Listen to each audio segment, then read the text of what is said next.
We could be on a big fat bubble, and if that bubble crashes, it's a problem. The word bubble, remember the word bubble, you heard it here first. I mean, I don't want to sound rude, but I hope if it explodes, it's going to be now rather than 2 months into another administration.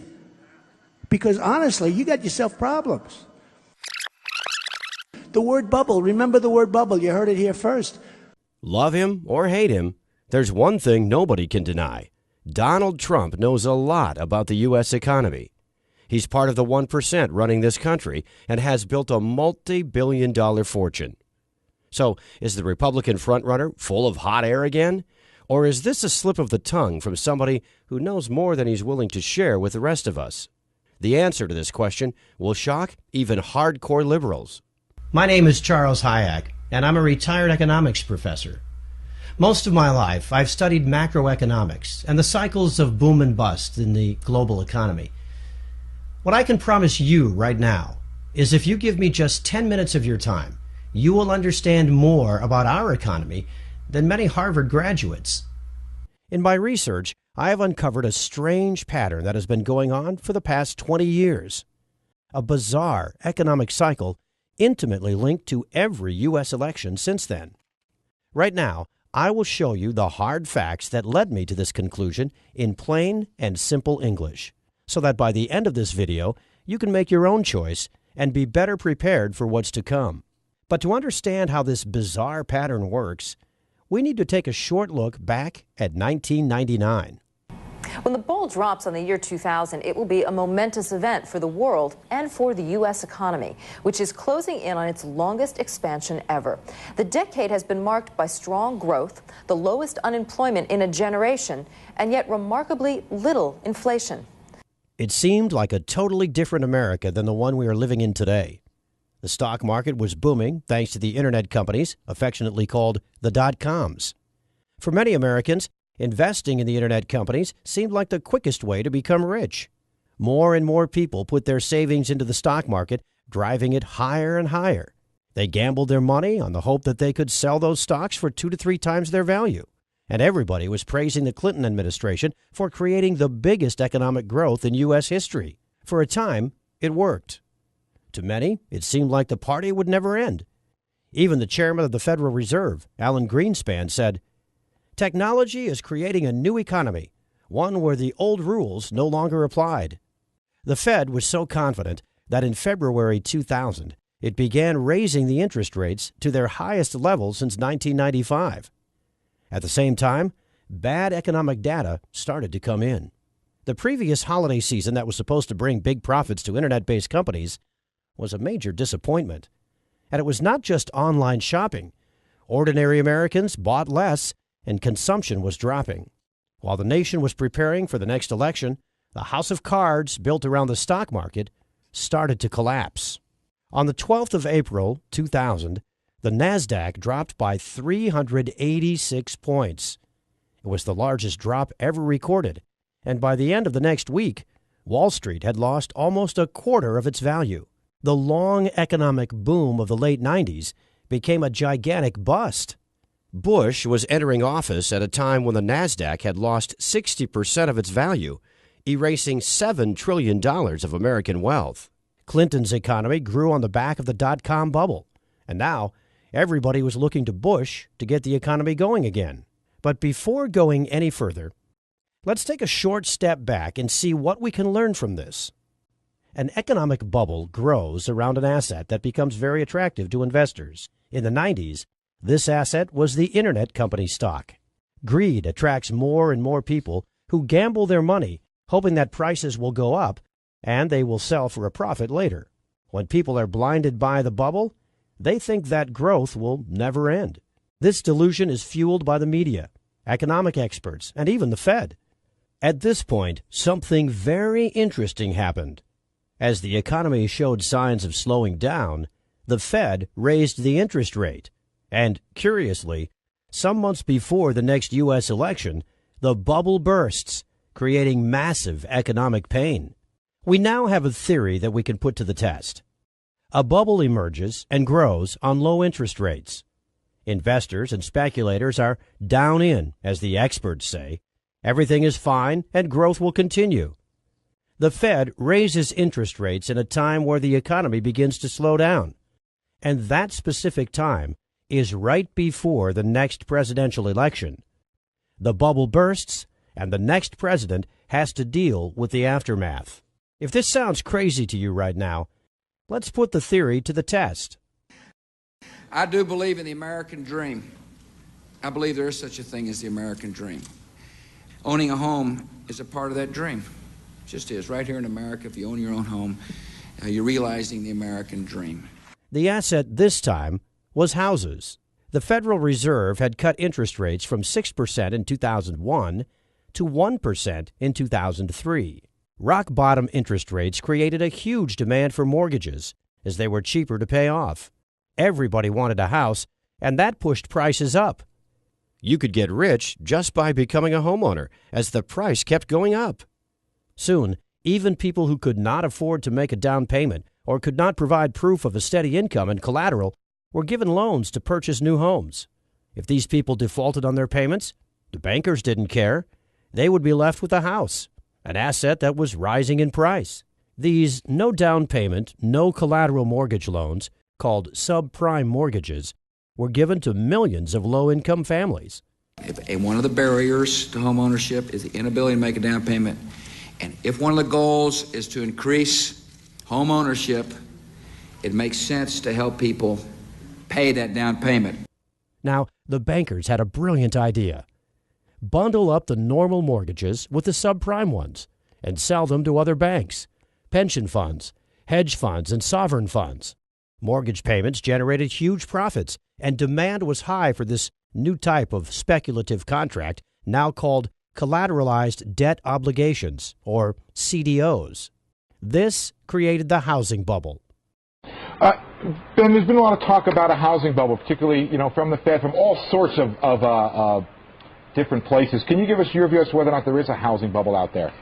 Well, unquestionably, housing prices are up quite a bit. I think it's important to note that fundamentals are also very strong. We've got a growing economy, jobs, incomes. We've got very low mortgage rates. The experts appeared all over mainstream news, assuring everyone that housing was not a bubble. Wealth has risen dramatically. The United States economy has never been in better shape. There is no tax increase coming in the next couple of years. Monetary policy is spectacular. The Federal Reserve now started to increase interest rates. By 2007, the interest rates had reached 5.25%, and many families with subprime mortgages could not afford to make the monthly payments, and their homes were foreclosed. As more and more houses went up for sale, the prices started dropping. Consumption plummeted. A new crisis had begun, and it would reach its peak in fall 2008, right before the elections. House prices tanked. Banks and other investment funds found that their bulletproof, high-profit CDOs became worthless. No one wanted to buy CDOs or houses anymore. It was a financial bloodbath. The banking giant, Lehman Brothers, had bet on mortgages and was left holding assets nobody wanted anymore. On the 15th of September, it filed for bankruptcy. During November 2008, Americans lost more than a quarter of their collective net worth. U.S. stocks were down by 45% from its 2007 high. Housing prices had dropped 20% from their 2006 peak. Total U.S. household wealth went down by $14 trillion. Through the banking giant Citicorp, Bank of America, J.P. Morgan, and Goldman Sachs, the big traders of CDOs, the crisis had spread to the world. And now, stocks and property values plummeted everywhere. The economy of the world entered a deep recession. All this happened as our nation was preparing to choose its 44th president. The housing bubble burst 2 months before the election. So how does our theory stand? We had a new housing and subprime mortgage bubble created by low interest rates. Many Americans thought housing was a secure investment. The banks gambled huge sums of money on CDOs. The experts, again, said everything was fine. The economy started to weaken in late 2007 as the Fed was increasing the interest rates. The bubble violently burst just as Americans were preparing to vote for the 44th president of the United States. Everything that happened in 2000 happened again in 2008. The bubble burst in the year of the elections. Only this time, it was bigger and the damage was global and massive. The theory is proven correct again. There's an election coming this November. Will there be another economic crisis? Let's go through our checklist again. In December 2015, the Fed started to increase interest rates. For the past 5 years, the rate has been close to 0%. The economy is already showing signs of slowing down. Right now, the Bloomberg Commodity Index hit a 16-year low. The last time this happened was August 2008. Commodities represent all the goods being traded around the world. Everything from oil to coffee, sugar, steel, and copper. When their price slumps, it signals a slowdown in the world economy. Oil is reaching its 2008 low point. The last time the price of oil was this low, the global financial system was melting down. And this time, it will hit the U.S. economy much harder because of the shale miracle. CNBC's Jim Cramer is warning that many U.S. oil companies will become bankrupt if the price of oil remains this low. The price of copper, too, has plunged all the way down to $2. The last time it was this low was just before the stock market crash of 2008. Consumption is slowing down. U.S. imports of goods declined by 6.6% on a year-over-year basis. U.S. exports of goods declined by 10.4% on a year-over-year basis. 2015 was the worst year for holiday spending since 2008. U.S. manufacturing is contracting at the fastest pace that we have seen since the last recession. If just one or two of these indicators were flashing red, that would be bad enough. The fact that all of them seem to be saying the exact same thing tells us that big trouble is ahead. So, what are the experts saying? What do you see right now? Actually, the economy is fundamentally strong. Housing is booming. Technology is booming. Commercial real estate's booming. In all fairness to Obama, during his administration in the last few years, jobs have been created and the jobless rate is way down. If you just kept it simple, you'd say that the United States is growing almost at kind of at trend growth, whether it's 2.5% or just under 3% growth or maybe even a little above it. Well, no, but around trend growth. Following our checklist, we have an election year, the Fed raising interest rates, an economy slowing down, experts saying everything is fine. The only thing that's missing is the bubble that Trump warned will burst before the November elections. Does he know something we don't? The word bubble, remember the word bubble. You heard it here first. I mean, I don't want to sound rude, but I hope if it explodes, it's going to be now rather than 2 months into another administration. Well, to understand exactly what a bubble is, we need to look back at the dot-com and the mortgage CDO bubbles. In both cases, people thought that they had something that would never stop growing, something too big to fail. In both cases, stocks and housing attracted huge sums of money, driving their prices way beyond the actual value. This is just like gambling. Buyers get the asset, hoping they will sell it in the future for a profit. When the bubble bursts, those who are left with the asset suffer huge losses. Right now, I must ask you to give me your full attention. The following 5 minutes will be shocking and a little bit tricky to understand. And I hope you're sitting down for this. My prediction for 2016 is that we will see a banking collapse that will make the 2008 crisis look like a Sunday afternoon picnic. This coming crash will wipe out the entire U.S. financial sector and take with it savings, deposits, retirement funds, pensions. It'll be nothing short of a financial bloodbath. How can this be possible? Well, remember how bubbles are created when something seems to grow indefinitely? The delusion is that something is too big to fail. But the bigger the bubble becomes, the faster it fails. Right now, people think big banks can't fail because of their size and importance in the world economy. It is as blatant as their name suggests. How did we get here? On September 18, 2008, Hank Paulson, the U.S. Secretary of the Treasury, told members of Congress that $5.5 trillion in wealth would disappear by 2 p.m. that day unless the government took immediate action. What took place next was undoubtedly the biggest blackmail in history. The threat, keep the big banks alive, or else the economy implodes and depositors lose their money. In December 2008, the first of many financial stability measures was put into place. The Fed's mission from now on was to keep the big banks alive no matter what. Economists calculated that the total cost of the various measures put into place to accommodate big banks was in excess of $20 trillion up to this year. The too big to fail banks now had a taxpayer-sponsored safety net. The message was clear. Do whatever risky business you want. We've got your back. And this is how Congress and the Federal Reserve created the ultimate bubble, the too big to fail bubble. The idea that the too big to fails were going to get cut down to size after the financial crisis has turned into a giant myth. In fact, they've become even bigger. J.P. Morgan Chase, number one among banks in total assets, has seen its base swell to more than $2.5 trillion. The company's deposit base alone has grown by 29% since the end of 2008. The so-called Big Four institutions, J.P. Morgan, Bank of America, Citigroup, and Wells Fargo, continue to distance themselves from the pack, with some $8.2 trillion in total assets. That's 154% more than the rest of the top 50 banks combined. Unfortunately, the old saying, the bigger they are, the harder they fall, will prove correct. And when they collapse, the result will be nothing short of catastrophic for the world economy. But for a bubble to inflate, you also need an asset on which speculation, or rather gambling, has become so rampant and so over the top that a disaster is just waiting to happen. Let me introduce you to the world's biggest and most dangerous casino. It's called the derivatives market. And right now, the total net worth of all outstanding derivatives contracts is a staggering $552.9 trillion, according to the Bank for International Settlements. $552.9 trillion. Let that number sink in for a moment.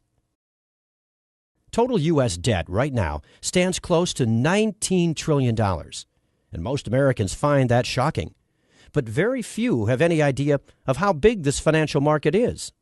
The entire economy of the world in real goods and services is evaluated at around $78 trillion annually. The derivative market is 7 times the value of every good and every service provided around the world in an entire year. At first, I thought this number was too big to be real. But the Office of the Comptroller of the Currency, independent bureau of the U.S. Department of the Treasury, confirms it. Make no mistake, you are looking at the biggest bubble in the history of mankind, something 7 times greater than the entire economy of the world. So what exactly is a derivative? A derivative is a speculative contract, a bet placed on stocks, mortgages, interest rates, the price of commodities like gold, silver, coffee, oil, or the possibility of a company or even a nation to default. Basically, right now, there is nothing of economic worth that does not have some sort of derivative attached to it. All derivatives are bets. This is not a metaphor, an analogy, or a generalization. The players on the derivative market gamble trillions on the future price of the asset to which the derivative is attached. These are the speculative contracts that will eventually pop the current gigantic bubble. Warren Buffett once referred to derivatives as financial weapons of mass destruction, and he was proven right. The CDOs that led to the crash of 2008 were derivatives, as they drew their value from interest payments on mortgages and housing prices. They were traded on this market just like all the other derivatives, and they were just a tiny part of the market. In 2008, there were about $500 billion worth of CDOs. That was only a very tiny fraction of the derivatives market, yet it was enough to almost collapse the economy of the world. Remember how I said that this is the world's largest casino? In a nutshell, the derivatives market, or more correctly put, the derivatives casino, is where big banks and other financial institutions place their bets on every aspect of the world economy. Yet with these bets, everybody loses. So how did this bubble inflate to more than $550 trillion? Say Jack controls the derivative department of one of the too-big-to-fail banks. He knows that the riskier the bet, the higher the profit he gets, and the bigger his bonus. And he thinks, just like everyone else, that if he loses, the Federal Reserve will bail him out just like in 2008. What do you think Jack would do? How much do you think Jack would bet on derivatives? Well, the Office of the Comptroller of the Currency has the exact numbers. Citigroup, total assets more than $1.8 trillion. Total exposure to derivatives, more than $53 trillion. J.P. Morgan Chase, total assets about $2.4 trillion. Total exposure to derivatives, more than $51 trillion. Goldman Sachs, total assets less than $1 trillion. Total exposure to derivatives, more than $51 trillion. Bank of America, total assets a little bit more than $2.1 trillion. Total exposure to derivatives, more than $45 trillion. Morgan Stanley, total assets less than $1 trillion. Total exposure to derivatives, more than $31 trillion. Overall, the biggest U.S. banks collectively have more than $247 trillion of exposure to derivatives contracts. This is an amount of money that is more than 13 times the size of the U.S. national debt. And it's a ticking time bomb that could set off financial Armageddon at any moment. This is gambling on the future of the world economy on an unprecedented scale. And just like every other bubble before it, the too-big-to-fail derivatives bubble will burst. The bubble to end all bubbles because of its sheer size. It's inflated to a size far greater than the dot-com bubble and the mortgage CDO bubble combined. This is the final piece of the puzzle. The Fed interest rate hike, the experts claiming everything is okay, the real economy slowing down, and the bubble that is inflated to an unsustainable size. If history repeats itself, 2016 will be the year big banks come crashing down, and the Fed and our government are totally powerless to stop them. Their safety net is made out of straws. It took extraordinary efforts to prop up the big banks in 2008. During Obama's presidency, the U.S. debt doubled, reaching almost $19 trillion. Yet the economy grew at a modest pace of 2% per year. Compare that to the doubling of the derivatives market, and you begin to realize the level of economic pain we are about to feel. This will make the Great Depression of the 30s and the Great Recession of 2008 feel like a picnic. So what would a crash look like? You need only to picture what happened in Greece to get an idea. The first thing that happened is that all the banks closed. The only way people could get their money out was with ATM withdrawals. And they were limited to 60 euros a day. That's about $63. Ask yourself this. If the banks close in the U.S., could you live with $63 per day? Immediately, huge lines formed in front of ATMs. People waited in the scorching heat for hours to get a tiny fraction of their savings and deposits out. 17% of the Greek population is currently unable to meet their daily needs for food. Approximately 30% are living below the poverty line.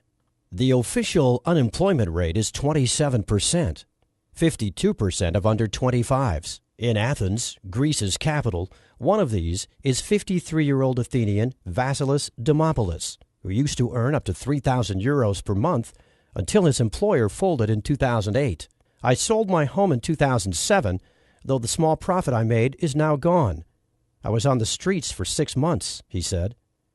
Now, Dimopoulos lives in a Red Cross hostel selling Athens street paper, Shadia. Dionysia Michalidou, retiree. I have no insurance. I have no pension. I have nothing. Since the crisis, suicides have increased by roughly 50%. Emmy Christoulis, daughter of suicide victim. If one Greek was to take up a Kalashnikov, I would be the second. I find no other solution than that of a dignified exit before I begin searching through the garbage for my food. I believe that one day, because the younger generation has no future, they will take up arms and hang the traitors of the nation.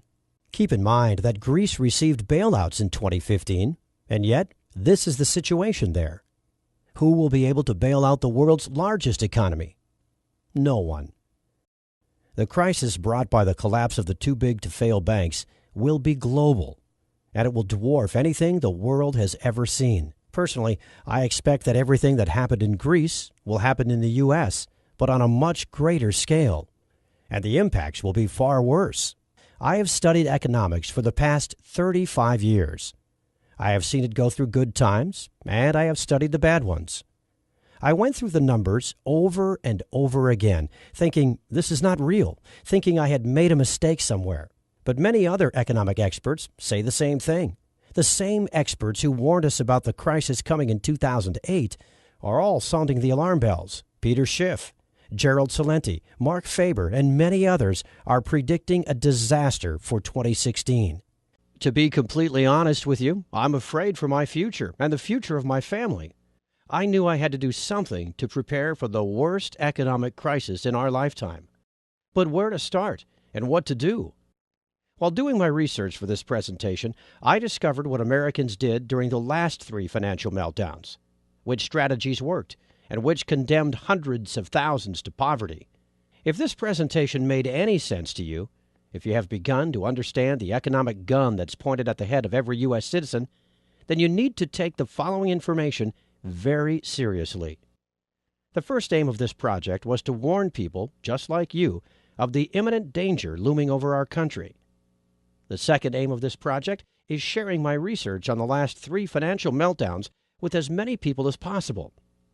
Let me tell you right off the bat, there are 2 mistakes 89% of Americans make right now that during the crash will cost them their wealth, their retirement funds, their deposits, and their savings. And there are 2 very simple solutions that require just 5 minutes to put into place in order to avoid financial ruin. But before sharing this with you, I must ask for your help. Here's why. I've gathered all my research on economic collapses that have happened around the world and created a blueprint designed to help Americans to survive and thrive during the coming big bank derivatives. I called my work Surviving the Final Bubble, and I've managed to deliver it to over 1,000 families through the Internet. And I did it without charging them a single cent. Unfortunately, keeping the website up and running and sending the message across is not cheap.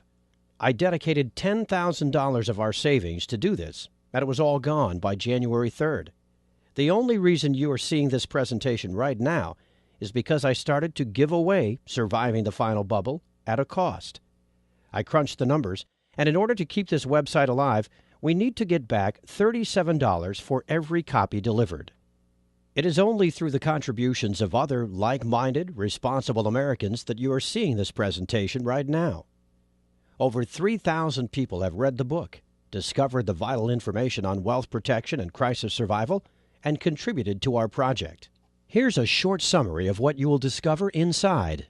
Why the government is not your friend when safeguarding your wealth during an economic meltdown. Just to give you an example, during the crisis in Cyprus in 2012, deposits were confiscated to prop up the banks. But they can't take what they don't know you have. There are 3 assets you do not have to report to the U.S. government, and I will show you how to use them to protect your wealth and financial stability. There are 2 types of stocks that positively skyrocket when the rest of the market comes crashing down. The harder Wall Street bleeds, the more valuable this investment becomes, as everybody scrambles to get a slice of these types of companies. I will tell you the best moment to buy and when you can cash in safely. There's one item that during an economic crash becomes a real godsend. That's because it's easier to barter with, to store, and its price usually skyrockets. I will show you exactly why owning it means seizing an opportunity that may end all your financial worries, and where to get it to avoid scammers. This is just a small sample of what you can discover inside. So I mentioned 2 mistakes that will wipe out trillions during the coming collapse. First, 89% of Americans are not aware of something very serious. When you put your money in the bank, you have legally transferred your deposit to the bank. You have become the creditor, and the bank is the debtor. The bank owes you the money. When you demand payment, the bank is obligated to give you your money back. However, if the bank becomes insolvent prior to you taking your money out of the bank, they will not have to give you your money back. All of your money will simply vanish. Secondly, if you own stocks, sell them. Get out of the stock market. Stocks are the absolute worst place to keep your money if an economic crash happens. Your money will be wiped out in the blink of an eye. We've seen this happen in 1929, 2000, and 2008. The stock market crash has already started, and it will only accelerate as the election draws near. This information is designed to help you thrive during the big bank derivatives collapse, if it does not spin completely out of control. Up to this point, we have only talked about wealth protection, but it might not be enough. Given the size of the derivatives market and the wild speculation going on, securing wealth and financial stability may be very low on the priority list for any family. Food, water, safety, and keeping illness and criminals away may be a far more pressing concern. Make no mistake, this disaster will be global. There will be no place to run to for safe haven. And that's when, by chance, I met Mark Baker. To some, Mark may seem somewhat eccentric because of his passion and dedication to survival and disaster preparedness. His dedication goes way further than reading books, attending seminars, and learning from the experts. He likes to test everything he's learned in real-life conditions. That's why he went to Greece and to Venezuela during the worst time of the economic disaster that hit both countries. During a 5-month period, he stayed with Greek and Venezuelan families in the most impoverished areas, learning how an economic crisis impacts their daily lives and trying to help them out, all while putting his survival knowledge to the test. And he decided he would live there on a $300 budget for the entire trip. His conclusion? A lot of the information provided by survival gurus out there has nothing to do with real life and can be downright dangerous. A lot of these survival experts with their Amazon bestseller books are sitting behind their computer imagining how an economic collapse will happen and write about unproven, rehashed solutions, strategies that sound good in theory but completely unproven in a collapse. Fortunately, nothing beats hands-on, hard-earned knowledge. His experience in both countries was eye-opening, to say the least. He went through a food shortage, blackouts, riots. He learned how to be safe from criminals when the police simply didn't interfere, and how to barter for supplies. He saw how real families managed to keep their spirits up in even the most desperate times, and how to cope with illness and injury while the hospitals are out of supplies, understaffed, or flooded by wounded from riots. And yes, he went through a lot of hardships, pain, and suffering to discover how to survive and to thrive in the collapse. After telling me about his personal experience, we talked about problems that arise in an economic collapse and how to solve them. Surviving an economic crisis is one thing. Thriving and securing your wealth during it is a totally different game. So we put our knowledge together and created an economic disaster survival blueprint for our families that would handle both wealth protection and crisis survival. Mark's hard-earned skills will guide you through in what we call the worst-case scenario section. Inside Mark's comprehensive section on economic survival, you will discover how to have consistent, nutritious, and long-lasting food stores in a crisis by storing food and water without alerting anyone. Following these first few crucial steps will guarantee that you and your family won't be left at the mercy of others for the most basic human needs. In Greece, even some middle-class people with respectable jobs wound up digging through trash or stood in lines for hours for humanitarian handouts. You want to do everything in your power to avoid that, and we will show you how. 12 skills vital during the coming collapse. All of these essential skills were selected by Mark based on his experience in Greece. When the services we've come to rely on are no longer available, and when having cash becomes just paper, you want to have something valuable to trade other than your supplies. You will be safer knowing you always have valuable knowledge to offer in exchange for whatever you might need.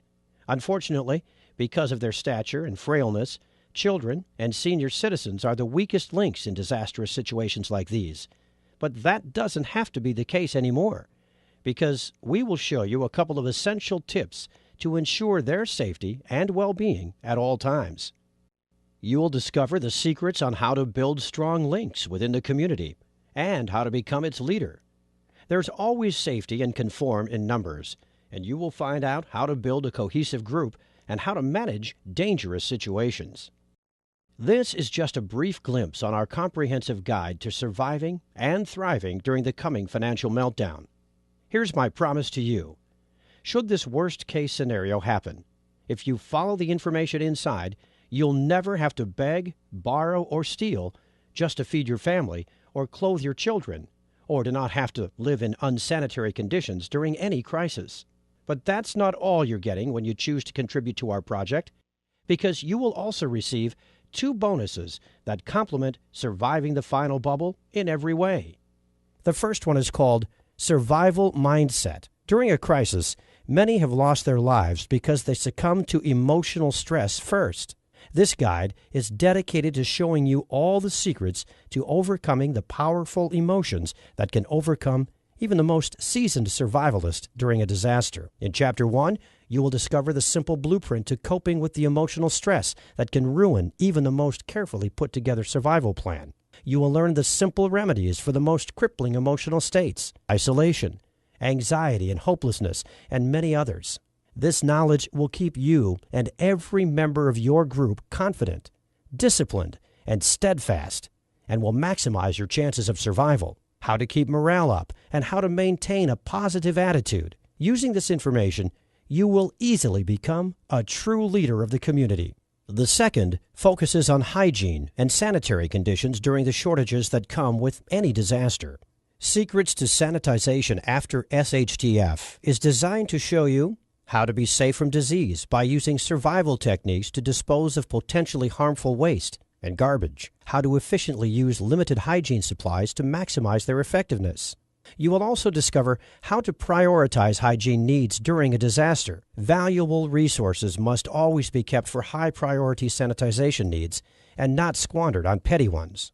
These bonuses are available absolutely free with your copy of Surviving the Final Bubble, and support this website today. But we want to go even further than that. Just say maybe to the Surviving the Final Bubble program click and the Get Instant Access button. Fill out your information on the Secured Payment Processor page and go through the program and the bonuses for a full 60-day trial. And if you have any reason for being unhappy with your investment, you will get a refund in as little as 48 hours, no questions asked.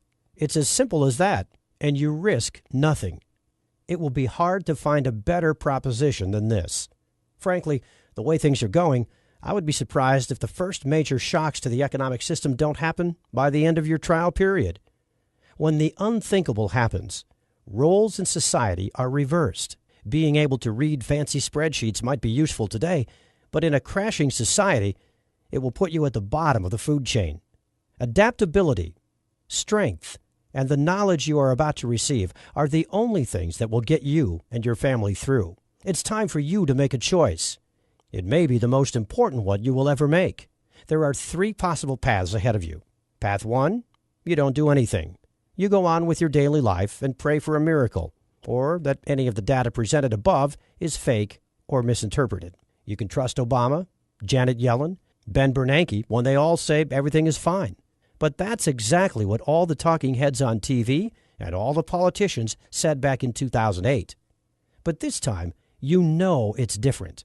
The bubble is much, much bigger, and the Fed is out of ammo. They have printed too much money already, and they have kept interest rates low for too long. There is no way out. No one to bail out the too-big-to-fail banks or the government. Over the past 8 years, we have doubled our debt, while the real economy, not Wall Street, hasn't even fully recovered from the last bubble. These are the undeniable facts of our time.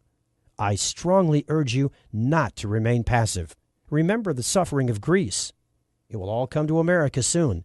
It will happen right before your eyes. Mark heard firsthand the cries of children, tears of hunger pain streaming down their faces. Don't let the same happen to your family. That is the result of doing nothing, of being unprepared. I hate to ask you this, but would you be able to live with yourself knowing you had one good solution in hand, one click away, completely risk-free? Unfortunately, this is the kind of attitude most of the Americans will cling to. But I get it. Ignorance is bliss. Ignorance is much more comfortable than being a true man and an upstanding American citizen and taking action right now. Path number 2, prepare and learn everything by yourself. Like I said earlier, I've spent countless nights thinking about the best ways to protect my family. But sure, if you really want to, it could be a viable option. But keep this in mind. You've never been through an actual economic collapse. You don't have the skills specifically tailored for this kind of disaster. Should you choose one of these paths, we wish you the best of luck and pray that you too will make it. Path number 3. Get instant access to the Surviving the Final Bubble program now. A risk-free, worry-free program with a treasure trove of knowledge to help you thrive and prosper during the economic collapse. Allow yourself and your family to have the peace of mind that comes when you know you have done everything in your power to keep them safe. You have to realize that the consequences of an economic collapse will not be the same as if there's a terrorist attack or food crisis or grid attack. What will be happening in the following months is something that Americans have never experienced before. The closest we've ever come is the Great Depression, and yet, while things were bad, society and the government survived. And with no middle class to fund anything, with no jobs, no economy, and a government that is already tens of trillions of dollars in debt, you and your family will be completely on your own. Unless, that is, you have the ease to take the actionable steps included in the program, in which case you can have an entire proven survival plan in place in less than 14 days from now without spending more than $100 in expenses. You can be one of the smart Americans who understands something amazing when they see it, who goes through the program. Feel your worries and anxiety melt away, all the while contributing to this project and helping many American families, just like yours, survive and thrive during the greatest bubble in the history of mankind. The choice should be obvious, but it's up to you to take the final step. God bless you, and God bless America.